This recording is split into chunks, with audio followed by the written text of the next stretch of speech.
Today's video is going to be about options. Options for when the crap hits the fan.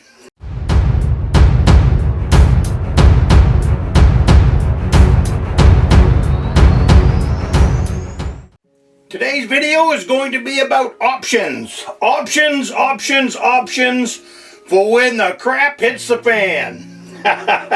Get yourself a cup of coffee. My name is Tom. I come to you from the great state of Maine. Alright, what do I mean by options? There are, well, you know, everything you see is always about the AR. Everything automatic. Hey, I'm all for it, trust me. I don't believe in any gun rights.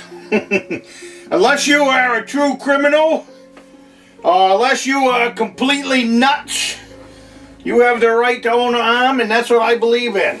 But let's talk about options. You don't ever want to be put in a corner where you don't have any options when it comes to your rifles or your shotguns, or being able to buy bullets, being able to build bullets. So what I've done in my rifles and in my shotguns and in my reloading room is I have built in a plan A, a plan B, a plan C, a plan D. Options. Wherever I can create a new option, I create that option.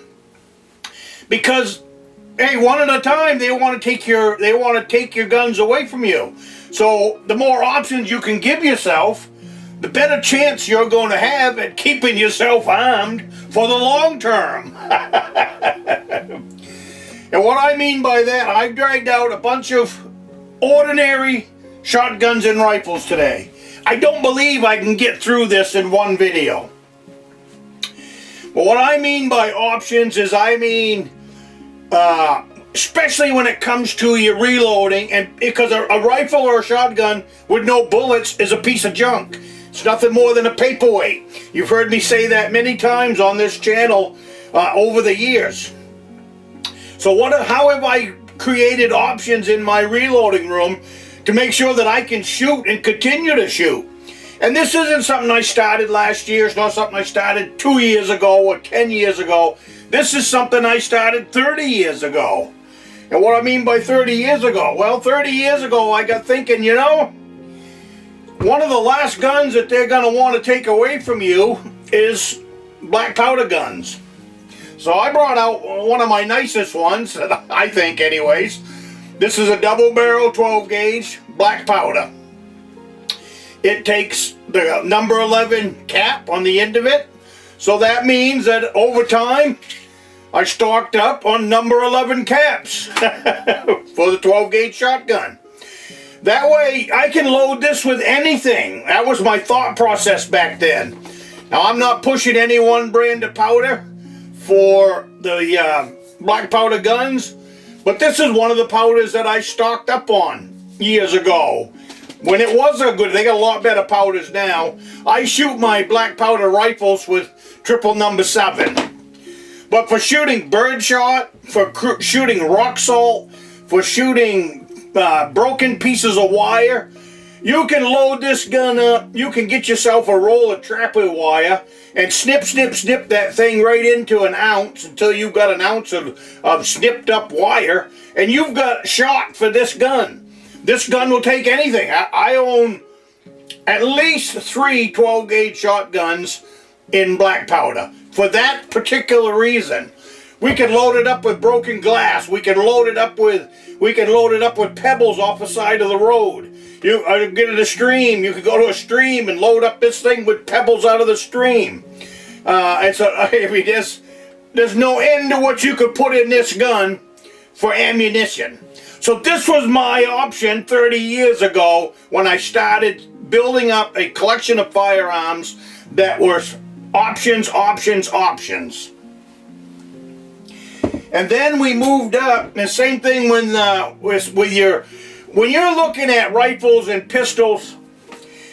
Years ago, it wasn't hard to get your hands on primers, but it still was one of those bottleneck areas.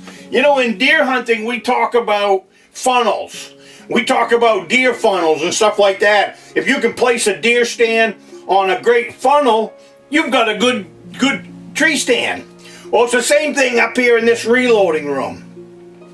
And the same thing in the supply and demand of getting ammunition, getting reloading supplies. They have what they call it bottlenecking, or I call it funneling. If primers become hard to get, like right here, this is 1,000 rifle primers. 3 years ago, you couldn't get your hands on these. Right now, they are a little bit easier to get a hold of. I bought these back in 08, so you know how much I paid for them. Not a whole lot. I don't have a price on them. Sometimes there is. But anyways, I purchased these back in 08. Because rifle primers are always the one that gets hard to get your hands onto. So that's my main firearms for deer hunting and everything else. But while we're talking about options, it was good to have, then you got large rifle primers. You also have small rifle primers. So when you're building up your rifles, I think it's a good idea to have some rifles that take a large rifle primer, and then have some that take a small rifle primer. 223 takes a small rifle primer. So I purchased a 223 because, for lots of reasons. The brass was easy to get. The primers were easy to get. To my knowledge, small rifle primers have never been hard to get your hands on. The same thing with small pistol primers. Even the large pistol primers have not been bottlenecked where they were hard to get your hands onto. At least in my experience, and I've had no problems purchasing them. So by having a rifle that takes large primers, you have an option if you've got another rifle that takes a 223. I mean, it takes a small rifle primer. So there's a perfect option right there. Plan A, Plan B. Well, I took it one step further. I didn't dig out my 223. I'd hold that up. I took it one step further when it comes to rifles, because large pistol primers and Magnum large pistol primers are pretty easy to get your hands on. Have been. I haven't seen a shortage. So I purchased a 44 Magnum rifle. Now this is a CVA, nothing fancy about this gun at all. It replaces the old H&R. If you guys remember H&R, that was the cheap rifle to get your hands onto. Well, this is the same deal. Now I'm working up a load for this. This is a nice shooting rifle for the amount of money that I spent on it. But why did I get this? Because a 44 Magnum rifle bullet takes a large rifle primer. So this gives me a rifle that I can take deer hunting, or any kind of hunting, well, here in the state of Maine anyways, and be able to shoot a deer. So with the large rifle primer, I'm not spending bullets that carry the large rifle primer, which is hard to get your hands onto. This gives me another option. Sweet, huh? That's how country boys think, and that's how we think here in the state of Maine. Now here's another option. This is the H&R 12 gauge shotgun. You can use this anywhere in the state of Maine. Well, they have a piece for it. This right here, this is an insert that goes in the back of that 12 gauge shotgun. So if I put this in here, it takes a 209 primer. Now it's a muzzle loader. You'll load it from this end with black powder.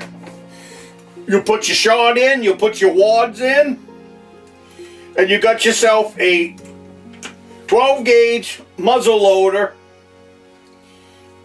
in a modern shotgun. That was the other thing with primers.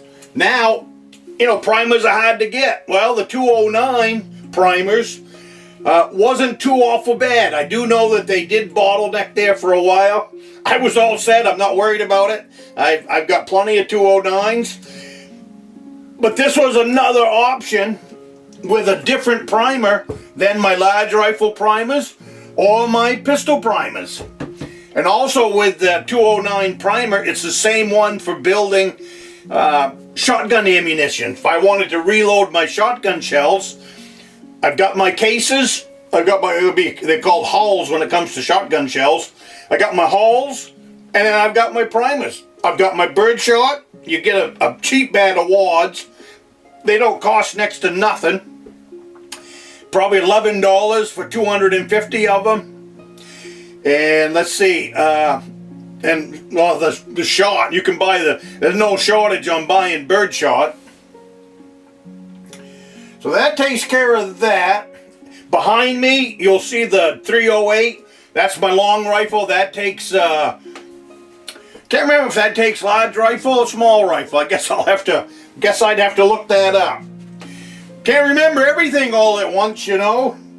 But anyways, I can't remember. I can't remember. So I dragged out all this and showed you that. So anyways, those are the options that I pulled together for different options. Same thing in my pistols. If you've got a large pistol like the 44 Magnum or 44 or 45 Colt, those all take large pistol primers. So it's nice to throw a pistol in there that takes a small pistol primer. That way you're spreading out your primers over many guns, and the same thing in your handguns. 9mm takes a small pistol primer.